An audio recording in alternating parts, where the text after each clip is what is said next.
take the red pill, you stay in Wonderland, and I show you how deep the rabbit hole goes. Welcome to Life in Red. One of my favorite things about doing the podcast at home now is I get to connect with people around the world. So coming to you straight from the future in Amsterdam, Mr. Liam Moore, host of the Mind and Eye podcast. How are you, sir? I'm good, thanks. Yeah, really nice day today. And Irish accent. That's also my favorite. I love it. I'm a big fan of accents because being in Canada, I don't get any. I don't get to experience all of them. Don't get exposed to any, no. Yeah. So you, my Mind and Eye podcast and yourself, your, mental health is kind of like your niche and something you talk about. We can just get right into it. Why don't you share a little bit of your story and how you started getting involved with, talking about mental health and where you are now? Sure. I got diagnosed with OCD when I was 26. Kind of a year after my mum passed away. Oh. So it was kind of like a hard time. And I had a lot of that year that she died. I had failed a master's degree. A relationship that I was in had ended. I lost my part-time job. I had to move back home. So I had a lot going on. And then my mum dying was like cherry on the cake. Wow. Real straw that broke the camel's back. But when I developed OCD, I thought I was losing my mind. I thought I was going schizophrenic, or I just thought I was like breaking down. I just didn't understand what was going on and why I was so obsessed with these thoughts. So it was really scary, really, really scary time. But I persisted and tried to get help.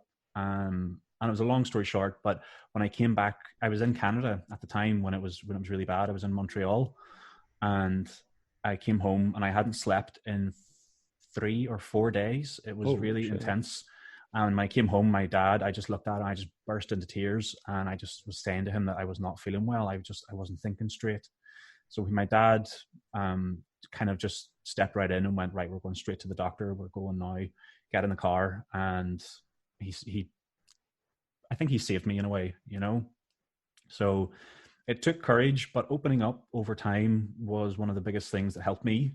And of course, you talk to different people at different times in your life, and they hear a different take on the story, because that story is keep getting written. But they just tune in at a certain time, if you like. And yeah, I eventually found courage to tell doctors and therapists. And yeah, they were like, yeah, this is OCD. This is something you should get to know. And one of the best pieces of advice that I ever got was from someone who was also suffering from OCD. And she said she'd rather be, and let me get this right, she would rather be a student of her affliction instead of a sufferer.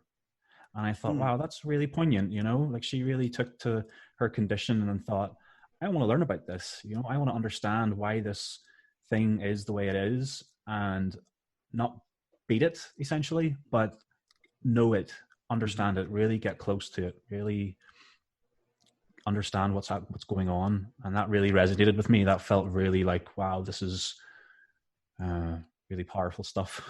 Yeah, that's like something anyone with mental health, I think, once you, especially people who like advocate for it and are willing to share their story, I think that's something we can all really relate to, right? That quote, that we're all kind of students of it and learning to live with it and figure out all those different ways that work for us. That's really powerful.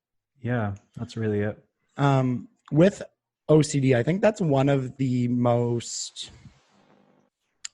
I don't know if the word stigmatized mental illness, I don't know if that's the right word, but it's just not really understood, right? Like people use that as a joke a lot, that like, oh, my OCD is showing or something, because there's patterns. How like describe what it's like for you? Like what are some of the things that go through your head, or tasks you do, or anything that shows like that your OCD kind of makes you do? Yeah. My OCD, when it first started, it was terrifying because, first of all, I didn't know it was OCD, but it was one night in Montreal. I was with my boyfriend, and he was out that night, but I was in his home and I was watching TV, and it just flashed across my mind, what if I'm a pedophile? And it terrified me. It absolutely terrified me, because I thought, that's a weird thought. And then I started going, why am I thinking that? Oh my God, is this something? Oh my God, what does that mean? And my mind just literally became obsessed. I was so focused on it, I couldn't. And this was also, by the way, like those stream of conscious type thoughts that everybody gets. Your mind is just wandering on its own trajectory. Mine, that's where it popped up, and I just thought, whoa, that's how it kind of started. But then I kind of reacted to that thought very anxiously, and of course it started to spiral. It started to really just terrify me beyond belief. It got so bad when I was in Montreal for a month, and this happened on like the first week. So it really put a whole dampener on the whole experience, and I lost weight. I wasn't eating. I couldn't eat. Like I just was like, I felt sick when I was eating. I was so nervous all the time, and I was in a new country with a new person who I just met. I didn't know anybody. I thought I was going to go to prison. It's like, whenever people say, oh, I'm obsessed with this album, or oh my God, I'm obsessed with Beyonce, or oh my God, I'm obsessed. Like, you don't know what obsession is. When you have OCD, you really understand what it's like to have an obsessive mind. So you're like, it was a thought and you became obsessed with a thought. It wasn't necessarily like tasks, like having to do something in a certain order, or, like yours manifested in just thoughts, and then you would have that. Sure. It came up like a thought. But what I learned only up until 2 years ago, and I've had this now for like 10 years, up until only a couple of years ago, I only learned that I had compulsions. And the compulsions, I think, is what you're saying when you describe tasks. Yeah. So compulsions are the thing that you do to make yourself feel better from the obsession. And then that creates the cycle, the obsessional compulsive cycle. And then it's a disorder when it's, going at 100 miles an hour. Right. So, my obsessions were mental rumination. I would go over and over and over and over, and I would check the thought. I'd be like, what was I doing at the, and it wasn't one time. It wasn't just like one thought and, oh my God, this is it. It was 100 miles an hour. Like, don't think of a big pink elephant. Don't think of a big pink elephant. You're thinking about a big pink elephant. You can't help it. You're trying so hard not to think about something. I tried to distract myself. I tried to watch TV, play music, sing. I literally danced on my own. I tried to watch my favorite movies. I tried to listen to my favorite songs. I would do anything, but I couldn't get rid of the thoughts. What if I'm a pedophile? Oh my God, don't think about, oh my God, I'm thinking about children. Oh my God, oh my God, oh my God. And then when you're out in the street and you see a family or a kid walking by and you're like, don't look at the child, don't look at the child, don't look at the child. And it's scary. It's honestly scary, because deep down, you're like, what? Like, this isn't me. Like, where is this coming from? But the compulsions were to sort of go over the thought and analyze it and really kind of go, okay, well, I only seen the child for like a second. That doesn't mean anything. Okay, but what if you looked longer? And did you mean to look shorter? You start really going to town on this. And that's a part of OCD. What people don't know is people think it's just hand washing and being afraid of germs and being neat. Yeah. That can be a part of it. Legit. That can really be a part of it, but that's not it. All of it. Right. At least in my experience. That's what I mean. Like even me, who's had conversations with people about OCD and, in the mental health field, it's such a misunderstood, illness. That's what I mean. Like, it's people joking about, I'm really organized, or like, I need to have my piece of paper, like at the corner of my desk all the time. Like, and people use that all the time without understanding, like that whole thought process. Like, that's something really hard for people to comprehend. And I mean, for you, especially with that thought pattern that you're experiencing. Like that must be truly terrifying, because what you're thinking is like, that is, I guess you could say one of like the sickest things a human can do, right? Pedophilia. Yeah. So for you to be obsessing over that and then trying to seek help and like being like to somebody like, this is the stuff, like good on you for having the courage to do that. Cause that, like, I couldn't imagine how terrifying that experience would have been. Yeah. It definitely makes anyone with it confront their demons. Yeah. The other thing to know with OCD is that when it happens with the obsessions tend to be about the thing that the person finds the most abhorrent or the most distressing. And for me, that was like a pedophile. I was just like, oh my God, I would never dream in my wildest dreams. For other people, it can be, I remember going to a support group in London when I lived there, and I met a girl, and she was distraught. She was in the throes of what I had experienced when I was in Canada, and she was terrified that she was a man in a woman's body, and she had complete body dysmorphia, obsessional thinking, and she thought, like the way I did, what if I'm a man? Oh my God, do I want to be a man? What if I get reassignment surgery? And she just was terrified of this. And of course, people would try and talk to her like, oh, but it's okay to be trans. You can be a man, if you feel like it, you can identify. Like, so she was getting all this confusing messaging, but she was so upset. And I remember the way she kind of grabbed her chest, and she's like, I love my breasts. I love my body. I love being a woman. But she just had these irrational fears of being a man or wanting to be a man. And does that mean that she wants to be? How certain does she mean when she says that? And this was the way that her mind was going, and she was in floods of tears. She was really upset, and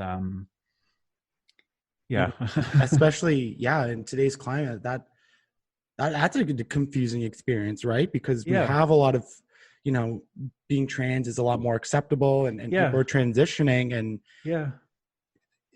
like when does those two things cross over? Like, exactly. I remember, so on a previous episode when I started learning about OCD, I had Sabrina on, a good friend of mine, and she was talking about how hers manifested as she'd be like cutting vegetables or something for dinner, and then she would be like, what if I stabbed my boyfriend? And then would start like, what if I went up to him and killed him with this knife? And like, it's hard for someone who doesn't experience it to, that these thoughts aren't who you are, right? So that's what I mean by like this terrifying experience of like, this isn't who you are, but by saying it, does it make you who you are? Like, exactly. What's the difference of thinking it versus, actually being that person? Exactly. And deciphering it. Like, it's so hard, because what I just described with that girl was kind of what was going through my mind at the time without knowing it. But I thought like, oh my God, am I turning? Is this how it starts? Is this how somebody does something? Is this where it all comes up? Is this how it happens? And that was so terrifying for me, because I know deep down, like, I do not want to do that. But the thoughts were so frequent and so incessant that I was genuinely worried. And when I met that girl, like a few years later, I also heard from other people in the room, like they were afraid that they were gay. What if I'm gay? What if I'm a guy was like, I'm terrified that I might look up some gay porn one day. And it's kind of like, I was sitting there listening going, it doesn't scare me. Right. If I was straight. Or about the girl, like, I'm not scared if I was a woman in a man's body, but that doesn't, it kind of goes on to the thing that the people find most upsetting to them, or the thing that they hold most dearly. Like, she obviously is very happy and proud to be a woman. So that's how her OCD found a way in. And generally it happens, sorry, I don't know, kind of lost the train of thought here. Well, it's, again, going back to that point I was making. So for that person who was thinking, what if I look up gay porn or something, saying that out loud, does that make you homophobic? Like, does your OCD, and like, or like, that girl, is she transphobe? And you're like gaslighting yourself almost, Yes, that's it. That you're creating this new reality, and you can't separate it. And, then you could get into trouble in other issues by just this mental illness that's manifesting and your thoughts. It's yeah. Right now I'm just sitting here going like, holy shit, like how can you deal with that? Like that is it's truly it's terrifying. Yeah. I think it's so misunderstood that people who hear it like that kind of go like, wow, okay, this is not what I thought it was. Right. And my experience is just mine. You know, there's other people who have it in far many different ways. Like I remember reading a book about it once, and people can get it with religion, you know, where they can get really terrified about God or their God or Allah or whoever they worship, that they're not praying hard enough, or they're not being a good enough, let's say, Christian, or like they have to pray in a certain way or order, or they'll have certain rituals to, you know, they're afraid of also saying the worst thing, like saying blasphemous things. They're terrified of like, what if God hears me say this, or what if I think it, does that mean he can, you know? And they can really, it can come up with like blasphemy, sexual violent thoughts, and pedophile is a big one too. The obsessions of harm are also really common, like you just described with that girl and the knife. I have that. I have a chopping board over here that's marble, and every time I use it and my boyfriend's in my house, I think, what if I take that and smack him over the head with it? What if I, you know, everything looks like a weapon, you know, am I, you know? And the other thing is, because it comes through on that wavelength, that thought level where, you know, it's just random thoughts that pop in and out of your head. I sometimes have random thoughts like, well, I want some chocolate. I'll go and get some chocolate.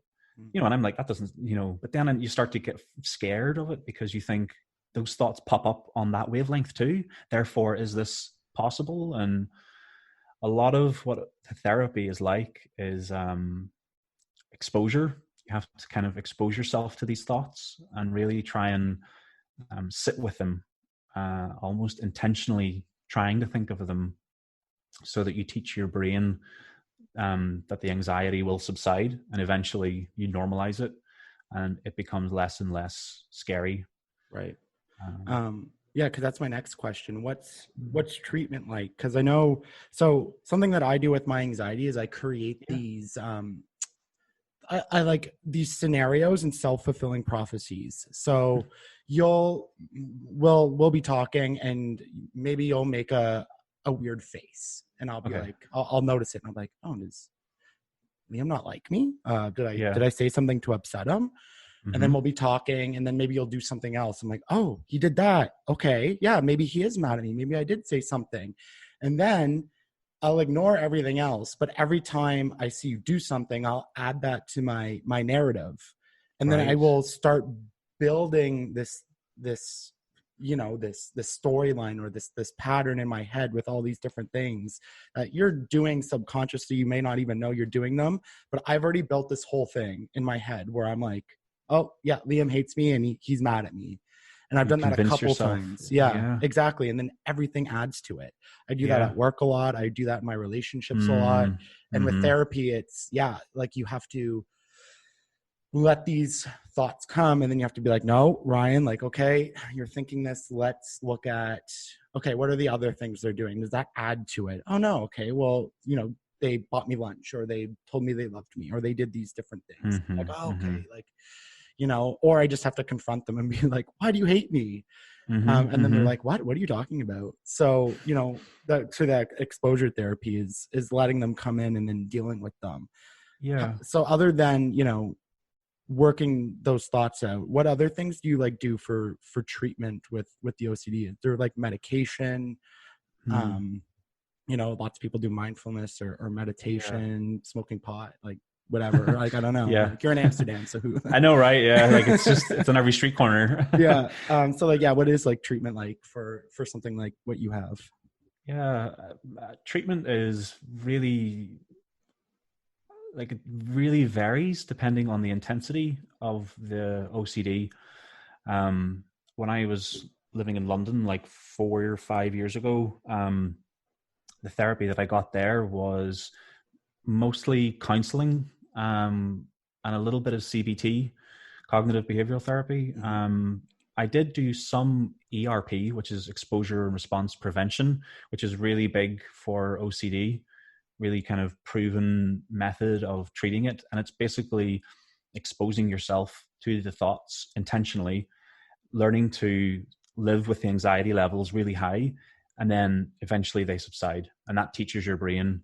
And what I had to do once was, I remember my therapist told me to get a book or a blank book, like a blank jotter or a journal, and just write the word pedophile over and over and over again. And I tell you, I got so bored of this, and I got so fed up having to do this for like 5 days. It just didn't scare me anymore. You know, like, Wow. Okay. I could eventually look at it and go, yeah, so what? It's a word. Whereas prior, I would have like done anything to like run away from the thoughts of like seeing that word. So that's some therapy. Another therapy is like group therapy, like almost sitting in a room full of people. So I live in Amsterdam, but I don't speak Dutch all that well. But my OCD was, I think, at its worst last year. For the first time since I had got it. I had to go to I had to move into the hospital. It got really bad. I needed to like go and stay in a psychiatric hospital. And unfortunately I didn't speak Dutch, so they couldn't do group therapy for me. But I'm also quite a person who likes to roll up their sleeves and make things happen. So I started a support group here in Amsterdam for English speakers or non-native Dutch speakers, to get support. And next Saturday is the first meeting we have. So I'm really like excited, if you can be excited about something like that. But I'm really happy that I still have this part of me that, I don't want to say refuses to let it beat me, because it's not a fight, you know, it's not a, you know, it's kind of like an analogy of people who say they beat cancer. My mom had cancer and she didn't beat it. She got better for a short time, but you know, it's not a fight per se. It's just a condition, and you have to learn to live with it. And if it's really bad, you'll do your best, but that's all you can do, you know. And that's what I try and tell myself to help myself get through that kind of. So that's kind of like self-compassion is a really big part of therapy, because of the thoughts that can be so out of this world. There can be a lot of shame and guilt and disgust and fear of what other people think, and that can snowball into, you know, anxiety, paranoia, like maybe not in the clinical sense. Yeah, I'm sure depression, suicidal thoughts, because you can't run away. Like, I could only imagine. You can't leave. Yeah, the thing, like, it sounds so awful to say it, but like when I was really bad, I was like fantasizing over, I'd rather this was cancer, because at least I didn't choose it. And, you know, when people say they got cancer, it's like, oh my God, of course, that's so bad. But when people say you have OCD, they're like, oh, get over it. Right. You know, there's such a different attitude with mental health. People think when you're depressed, you just can't get out of bed, or you're sad, or XYZ. Or when you have anxiety, you just can't deal with certain things. But it's so much more than that. If people, I think, need to learn to listen to what the other person says. And I think that is almost a little bit of therapy as well. When you talk to people, like what I'm doing today, I was kind of contemplating whether or not I should go into the detail, but I thought, why not? Like, this is what it is. Yeah. And if I don't speak up about it, people will continue to think something else until I say, no, actually, this is what a part of it is like. And that is a little bit of therapy for me. Yeah. Saying it, speaking it, not letting it fester, and, you know. Yeah, I get that too. That's a big reason why, like, I share pretty intimate details of my life. Like, I don't share everything, but like when I share on social media, or I do an interview or write a piece or something, but it is very therapeutic to, even though some of the thoughts aren't, you know, what people want to read or want to hear, just talking about them out loud and just like freeing myself from that weight. I don't know if you get the same thing, but like you just, once you say it out loud, it's like, it's still a big deal, but it's less of a big deal because you're like, it's just kind of like, it's not just in your head anymore. Now it's out there. Yeah. And you're just like, oh, okay. Phew. But I get why, it's scarier for you because, again, once it's so misunderstood, and when, you have a subject that you're thinking about that's pretty heavy, it can easily be taken out of context, right? Like it's really easy for people to just focus on the point that you're like, they miss the whole part, but then they just hear the part that says like, I'm thinking about pedophilia. And then, people can miss the whole OCD part, right? So like you're putting yourself out there in a totally different way because you're thinking about something that's heavily scrutinized and very, I don't even, it's just a very horrible thing. So to put it out there publicly, I get it. Like it opens you up to a whole lot of different areas than just normal mental health, but like other illnesses. Something that, exactly. Yeah. Cause I think whenever people hear that somebody has psychosis or manic depressive disorder or schizophrenia, like those are really bad mental illnesses to have. I think a lot of people I have to be careful how I say this. Like, I think people can be more understanding of those illnesses because you don't choose that, you don't choose to be psychotic. You don't choose to be a manic depressive, but I also didn't choose to have these thoughts. I didn't choose to have OCD. I didn't wake up one day and think, what would be really good today is to really worry about a subject that I really don't like, And I only, thankfully, and I think this is because I try and be honest and speak up about it, I only ever met really one person who doubted me, who really kind of was like, at least made it clear that they were concerned about me, was a doctor. Because back when this was all kicking off, I had went to 10 doctors, I think, in total, because I just wasn't convinced that this was OCD. I just was sure, like, what if this is something else? How can I be sure? And that's the point with OCD. It's like a big doubt, a big, huge doubting disease. But I remember one doctor, when I told him, he just kind of looked at me and kind of stopped and just sort of went, and what do you so you have those thoughts, and do you choose to think about, do you think about them, and I just remember his demeanor, and he kind of changed in that conversation. And I just thought, oh my God, this man thinks I'm a pedophile. This man is like gonna, he's gonna ring the police. I'm gonna be arrested, and that's the part that's like, the subject matter, just to go back to what you said, people understandably get a little bit caught up with the subject matter, but the therapists say that it really doesn't matter what you're thinking, because your reaction to that thought is what's causing you this difficulty, because you're reacting to those thoughts with your compulsions and your anxiety. That's what's making this condition worse. You could be worried about anything. You could be terrified of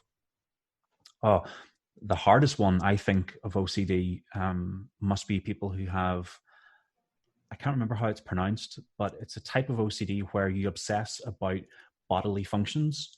So you'll focus on blinking or swallowing or breathing, like these things that you don't really think about, but you just do naturally. With OCD, sometimes you can get obsessed with these functions.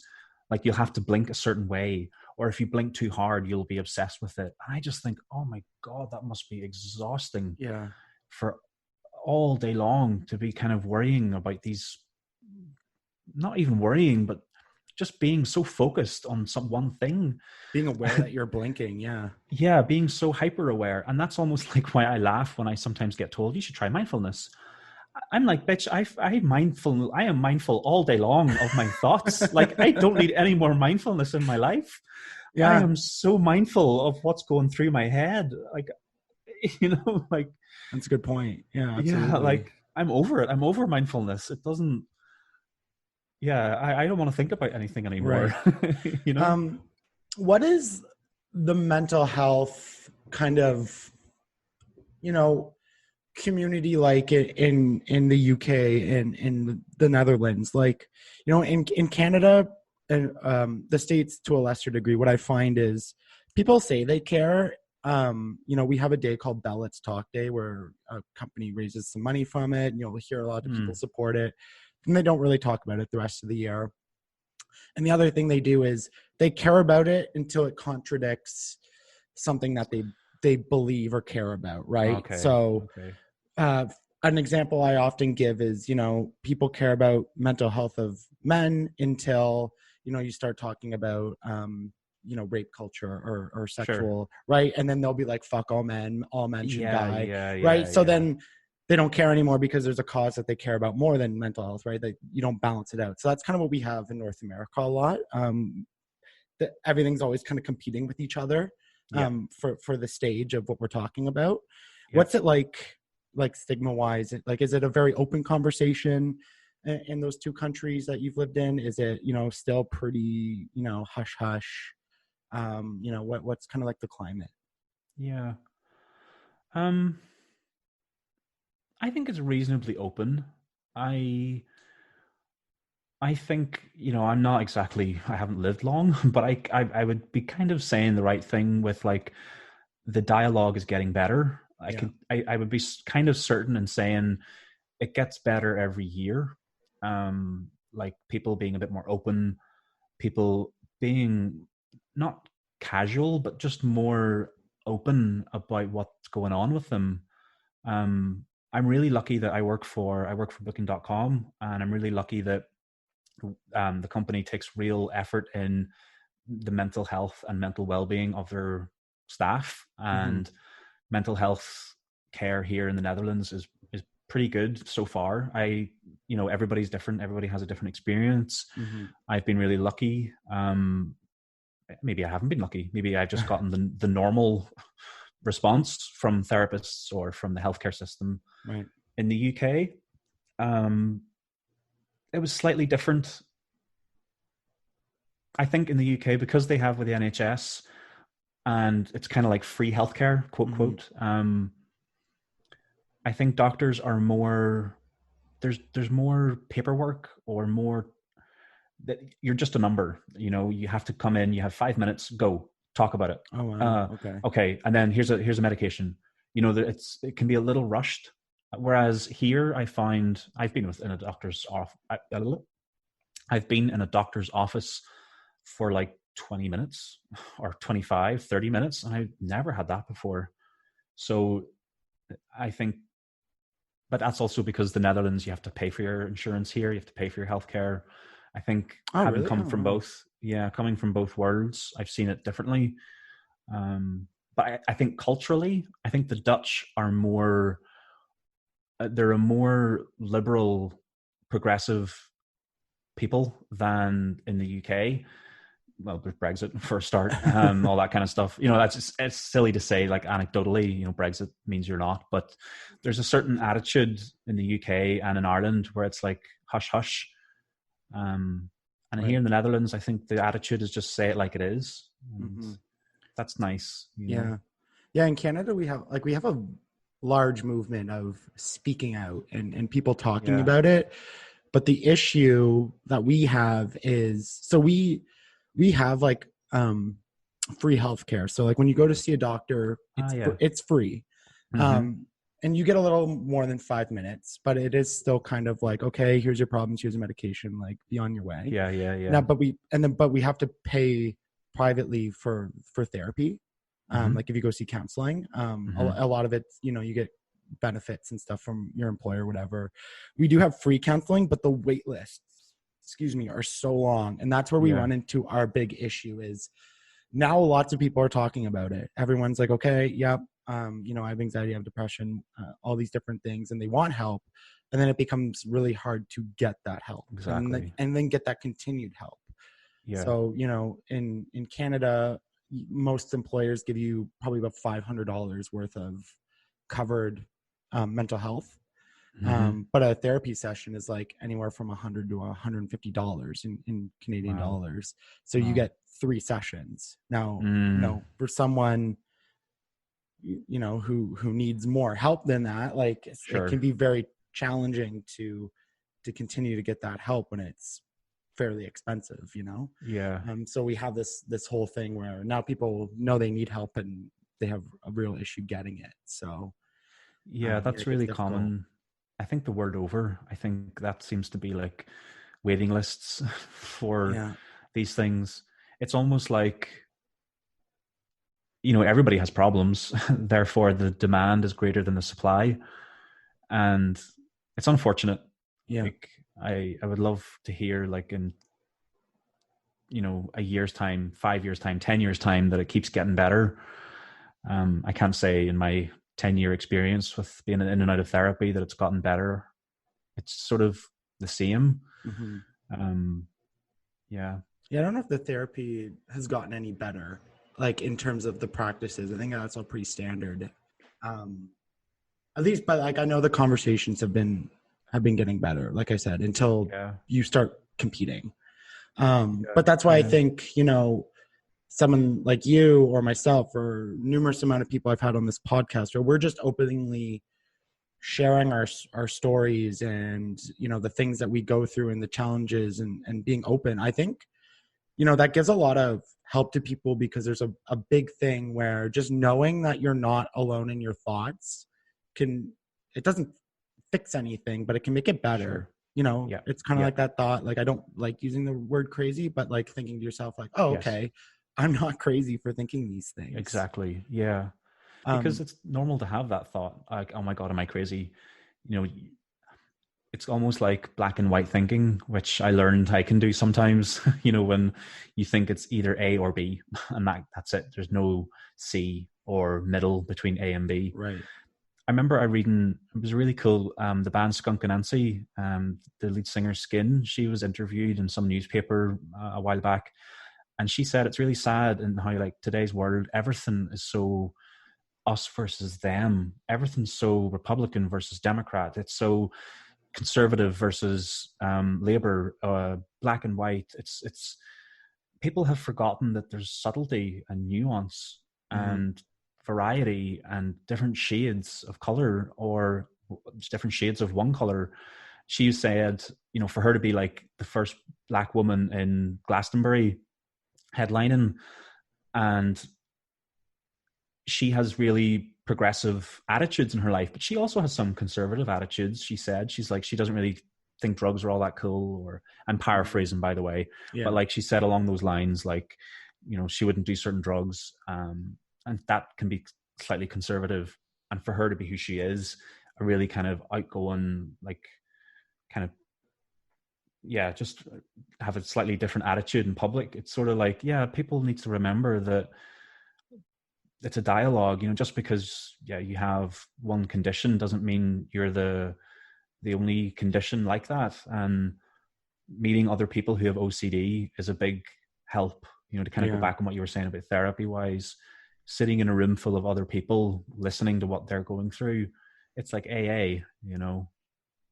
It really can become a really powerful tool, right, in healing.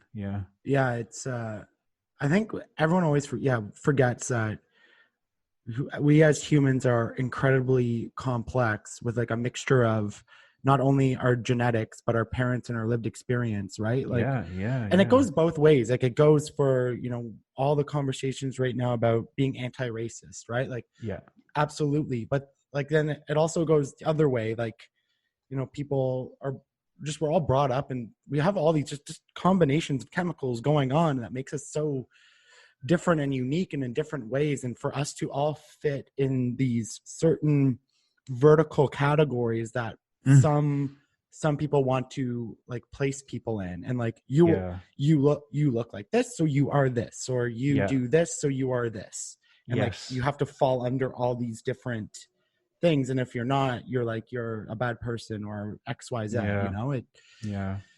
I know, like, for that reason, like something like Twitter, like it is such a detriment to my mental health. Oof. Like I have to be Yeah, on it for work and for my podcast and for promoting sure. my brand and all these different things. But Do you yeah, not like it? I've had to go Or to therapy literally just because of Twitter. really? How Yeah. come? So I would get obsessed. So, when we talk, so the reason why it was the big one was like when the Me Too movement was going on. Mm-hmm. It's still going on and we're still having those conversations. But when it was, During the height of it. yeah, during the height of it, all the people talking about, if you're a man, you're a rapist. If you're, Mm-hmm. all men should die, like white men are terrible, like all these different things. And then you'd get the people that like, oh, well, if you think me saying this is bad, then you probably are guilty. Like that type, that conversation. And Mm-hmm. for whatever reason, I was taking it very personally. I was like, Yeah. like, no, I'm not bad because I'm a man. Like, like having this internal struggle with, you're telling people that it's not okay to like attack based on how they were born and stuff they have no control over, yet that is what you're doing. Mm-hmm. And, it's just funny. And I get part of that conversation, but I was just taking it incredibly personally. And then it was starting to manifest in the rest of my life. Like those are things that like, that's all I would talk about. I would sit down and have coffee with somebody, or I'd bump into them at work and I'd be like, oh, did you see this tweet? Like, blah, blah, blah, blah, blah. Right. And then until one day my ex-girlfriend kind of was like, why are you so obsessed with this? Really? And like, that just like snapped me. I was like, oh my God, like I am really obsessed with this. And I was like, okay, really? yeah, Wow. I probably need some help to deal with this, because what I'm doing is definitely not healthy. So like that whole process sent, like, it put me back in therapy for like the first time since I was 21. Wow. Yeah. That must have been hard. Yeah, it's weird.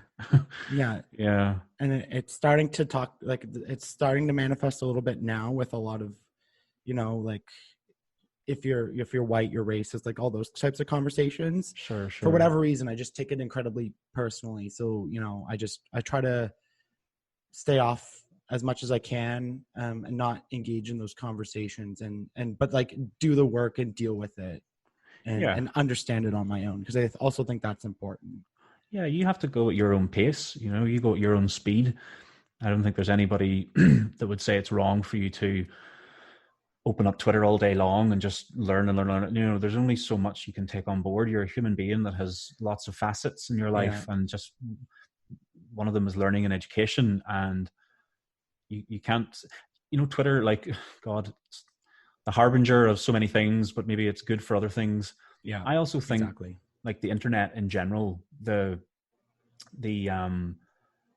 I don't know, I can get very philosophical about all this kind of stuff. Get as philosophical as you want. Philosophical, yeah. Like, well, sometimes I think like with internet and with books, if you really go back maybe to like caveman times, I don't know, like you weren't exposed to all this kind of stuff, Right. And it's not so long ago that we weren't hunter-gatherers. I often think we have progressed too quickly to keep up, and we are not meant to be exposed to other people's stream of consciousness on Twitter or maybe in book form is less intense, but it's like there's so much information, there's so much happening that you can't keep up. You're not meant to, your mind isn't meant to follow along with every single thing. And it feels like sometimes with these things you're supposed to keep up with every single thing, and how could you not know about this, and did you not read her tweet? Like, no, I'm sorry, I was making tea. Like I was doing something else. Right.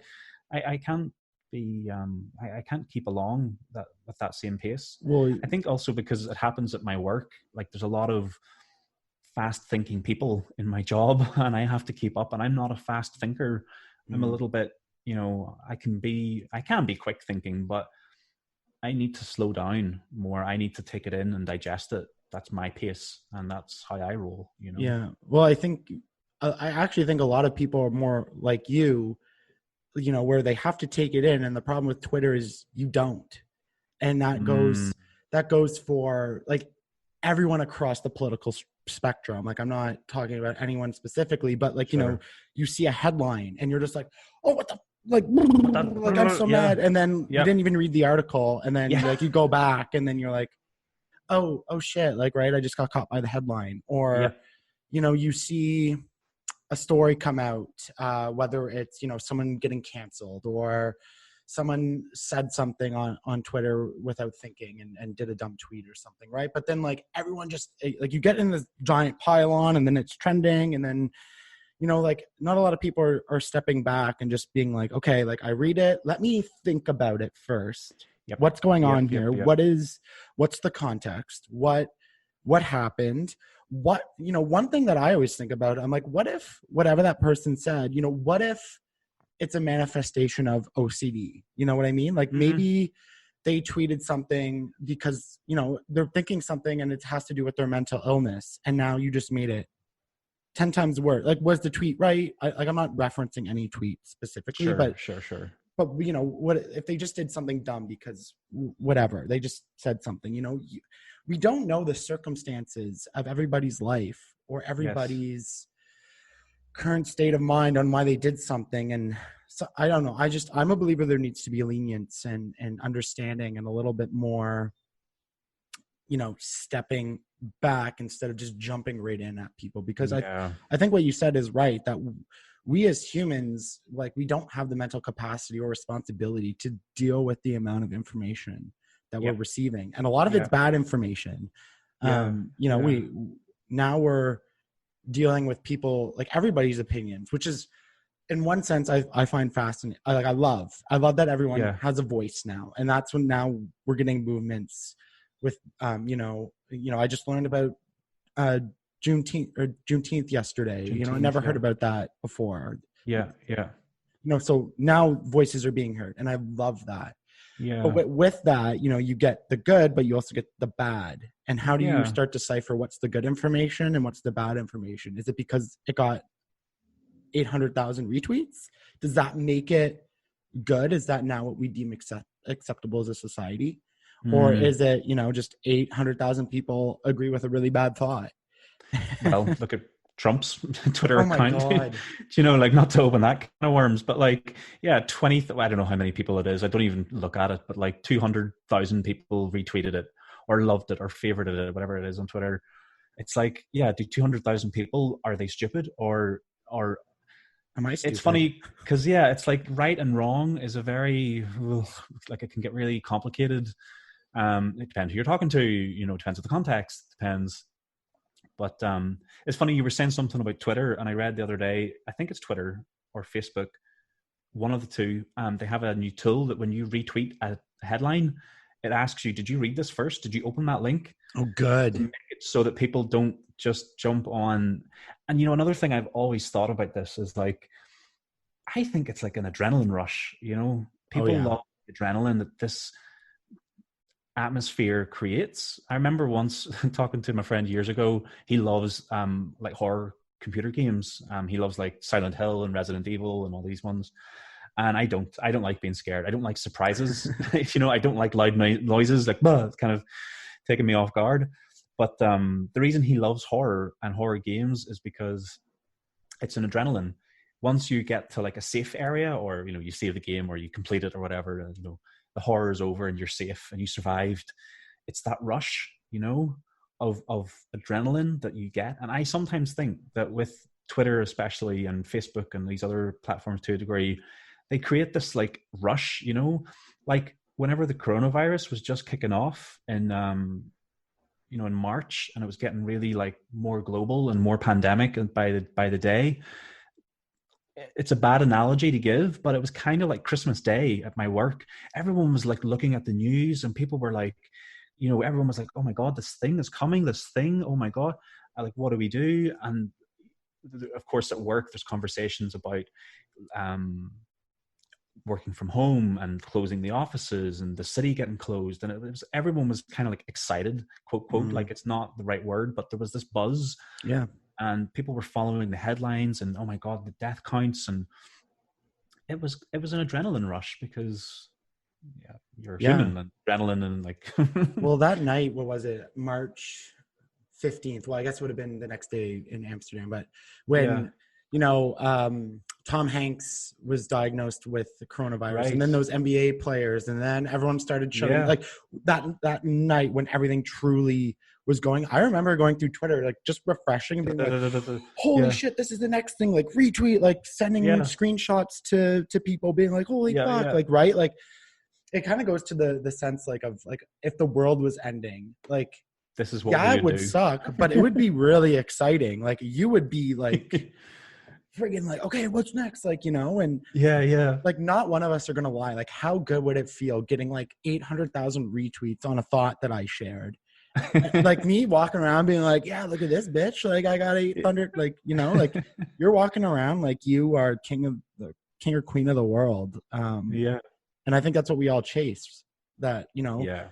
I know sometimes I'm guilty. I'm like, oh, how many likes did my picture on Instagram get? I'm like, Sure. oh, only 25. Man, I suck.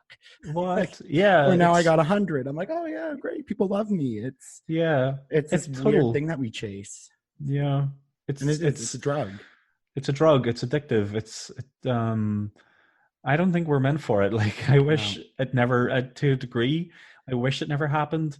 I tried to go on Twitter. I tried to be on Twitter back in the day, and I was kind of like what you were saying, the being exposed to sort of things I don't agree with or challenging, or people who were like not like bullying, but just like really opinionated people that I was like, I can't, you know what, I can't be surrounded by this. Mm-hmm. Like I don't think I'm meant to hear your thoughts, and you seem to love to like broadcast your thoughts. Like No, it's a powerful drug, but at the same time, you know, we never would have connected if it wasn't for the internet. Sure. You don't, you know, sure. I've met fantastic people over the internet, and you know, I've been exposed to some really good ideas and really good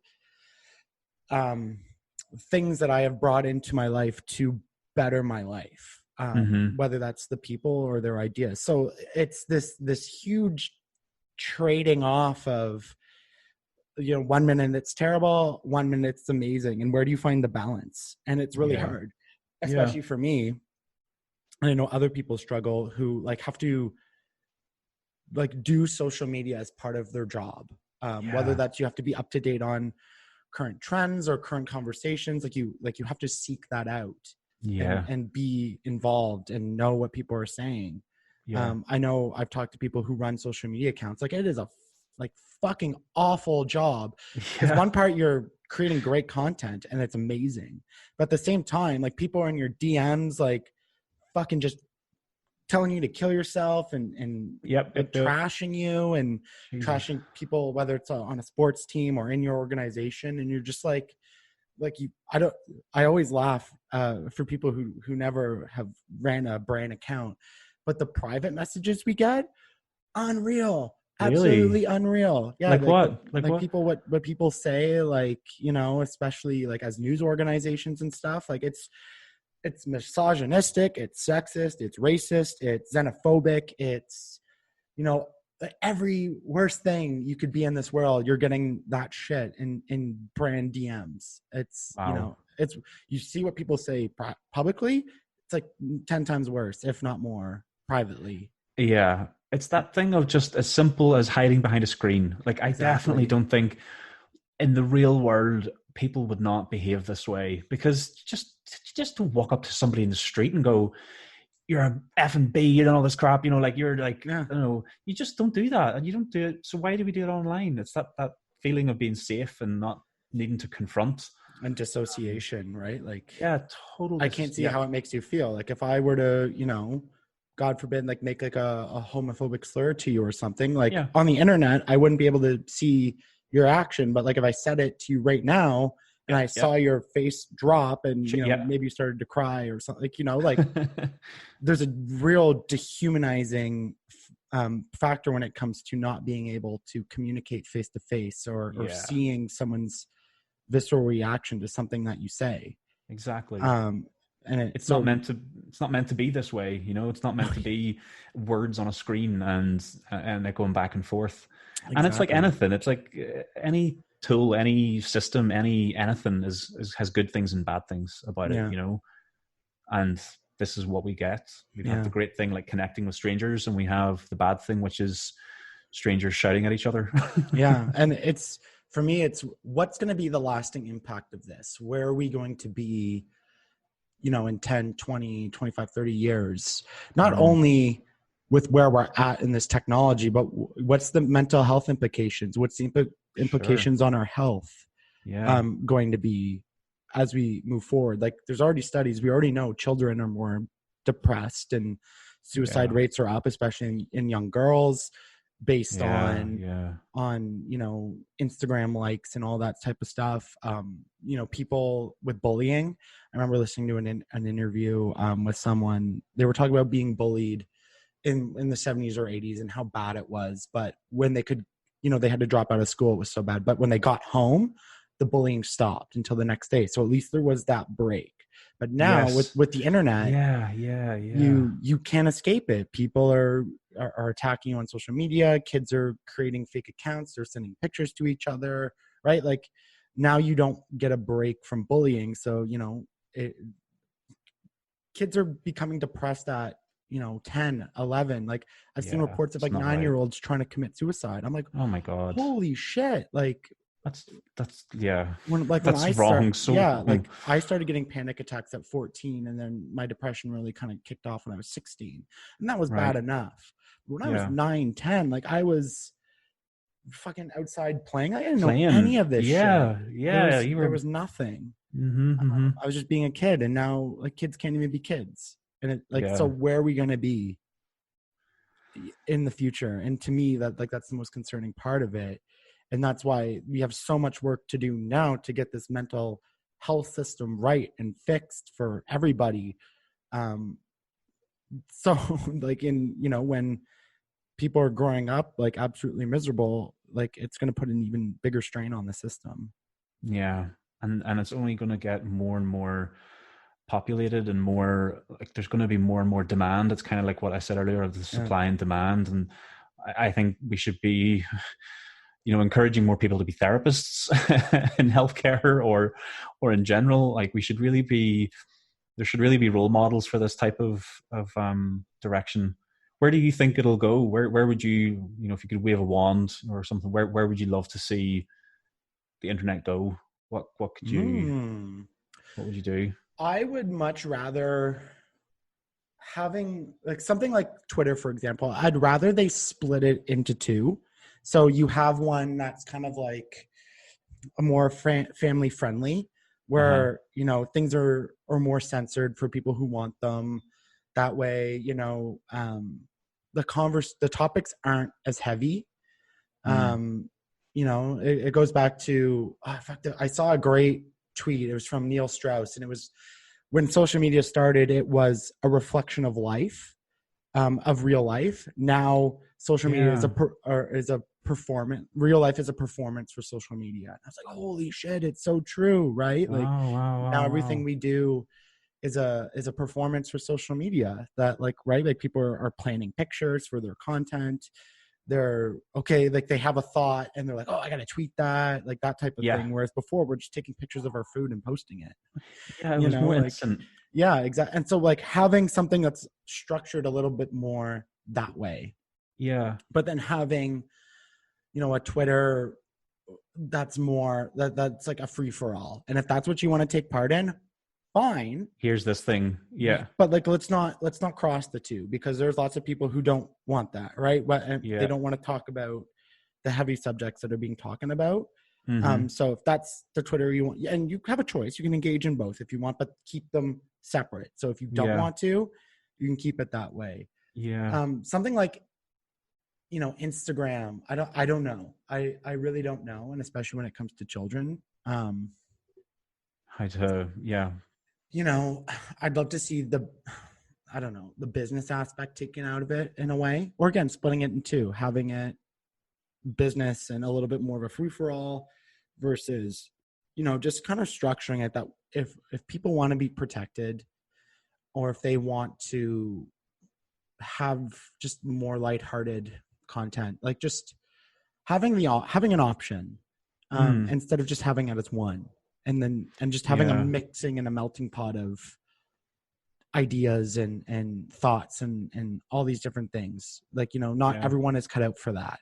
As much as we would love it, that everyone had the mental capacity and strength to engage in all these heavy subjects and topics. Exactly. Not everyone can, like you said, like, right. Sometimes you just need to slow down, and sometimes you just, you know, you have a lot going on in your life. Like, imagine, you know, taking back to what you said, that year when you were 26, when literally every possible horrible thing could happen in someone's life happened to you. Yeah. And, you know, it's a miracle that you were able to carry on just dealing with all that shit.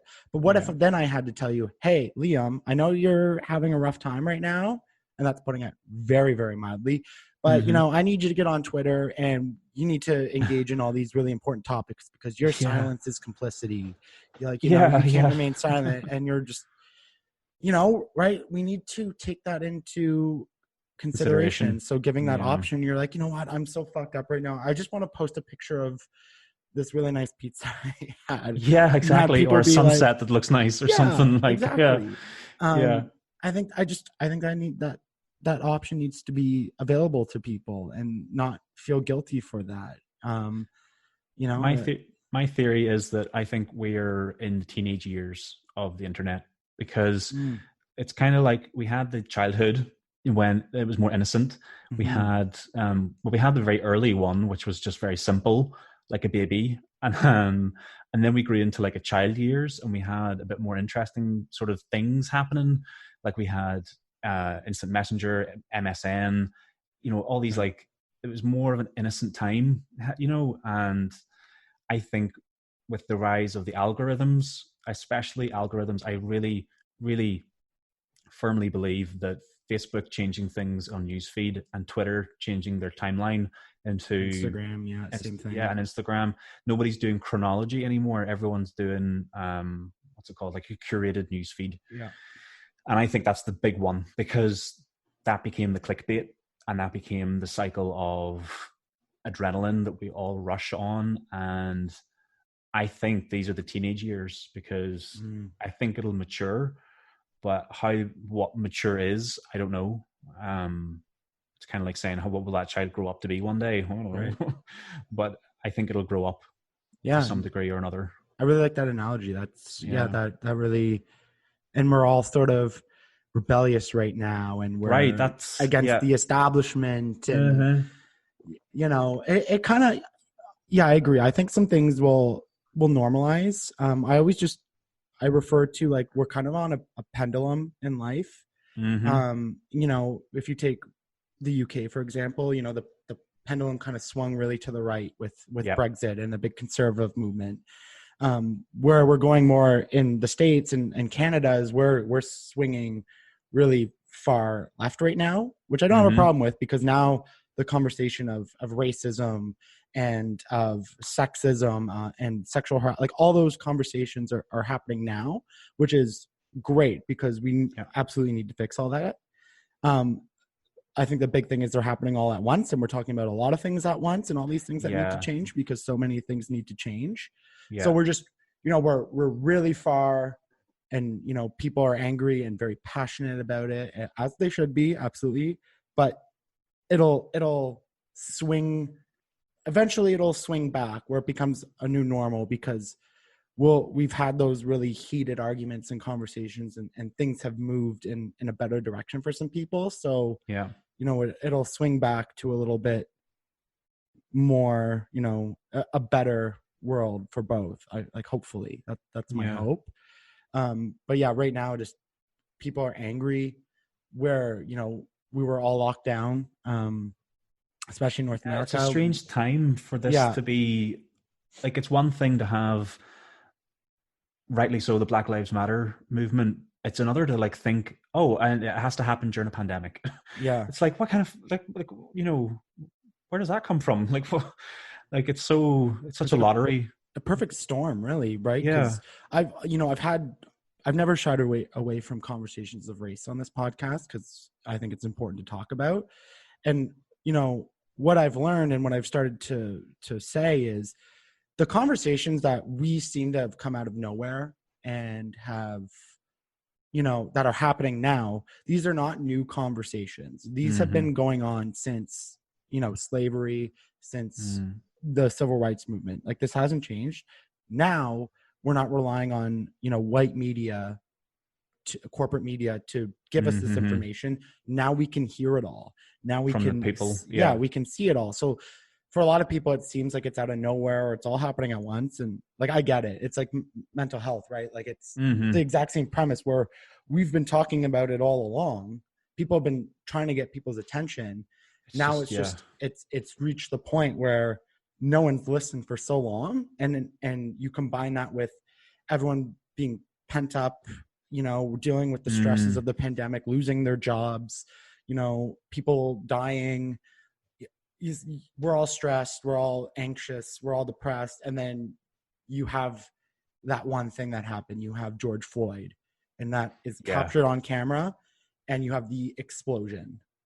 And so it really was it was the kindling to like make the explosion go off, or the gasoline was already on the fire. Someone just needed to light the match. Exactly. Or someone needed to pop the balloon. And so,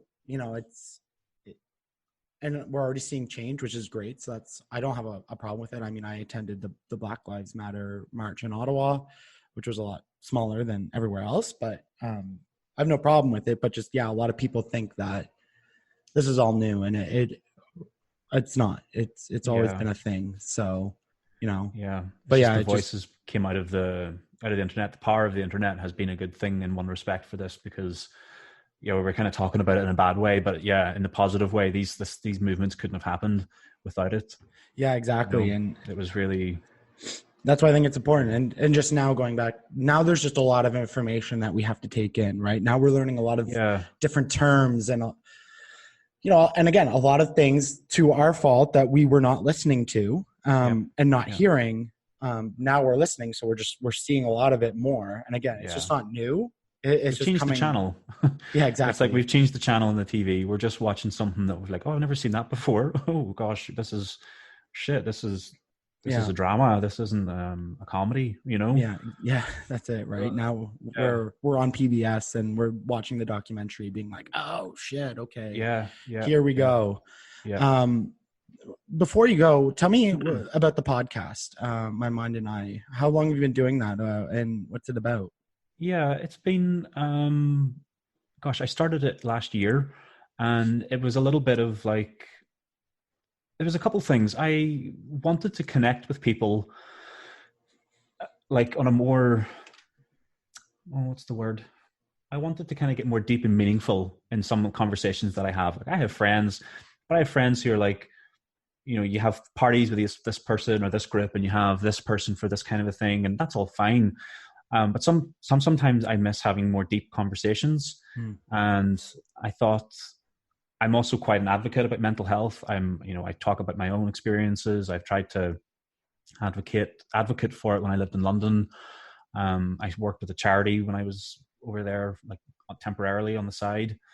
And it just crossed my mind one day. I heard a podcast that I really like, and I loved the format of it, where it was more about the person speaking or the interviewee and less about the interviewer. So the interviewer would edit themselves out. And I thought, wow, that's really cool. So that can sound like just a story that somebody's talking about. And the thing with mental health is what can be really helpful if you or somebody out there know someone with a mental health problem. The best thing you can do is just listen. You don't have to tell them like, oh, that's really bad, or God, this is really, really tough. You can just listen. And I hope that with my format that it creates a forced listening experience, so that the people listening to each episode get to listen to a speaker talk about their experience, unfiltered in a way. And it's just them talking, and I edit myself out so that it's less about me and more about them. That's interesting. Yeah. And I'm only on the like the 5th episode, the 6th episode, so it's very new. It's a very new thing to me, but so far it's been really good. The people who've been on it have said it's been really cathartic for them, and I thought, well, hey, this is great. I haven't had any listeners tell me this yet, so it's nice to know that the speakers are finding it really helpful for them. Yeah. Yeah, I know the Yeah. grind of podcasting, tracking down guests, Sure. doing the interview, balancing it with everything else in your life. Right. Yeah. You know, it's a process, and especially people like once you first get into it and you don't really know what you're doing, or and like really just, like the amount of times I have people emailing me to want to get on, but they don't really have anything, or trying to get people on and just getting ghosted, and you're like, oh shit, okay, like right. right, like Yeah, it's a whole new different beast. But I agree with you, just again getting to know people and connecting and having deep and meaningful conversations that I don't know, I find it very therapeutic as well, just doing it and meeting it. It's good for the soul. Yeah. Well, listen, I appreciate you joining me. This has been a lot of fun and really eye-opening, especially with the OCD. If people want to listen to the podcast, follow you on social media, where can they find all that stuff? They can find me on Instagram at mymindandI_podcast. And you can find me on all the good podcast players, Spotify, Apple Music, all that kind of stuff. Awesome. Liam Moore, straight from Amsterdam. Good evening to you as I embark on my afternoon. Yes. Thanks, man. I really appreciate your time today. Yeah, thanks. You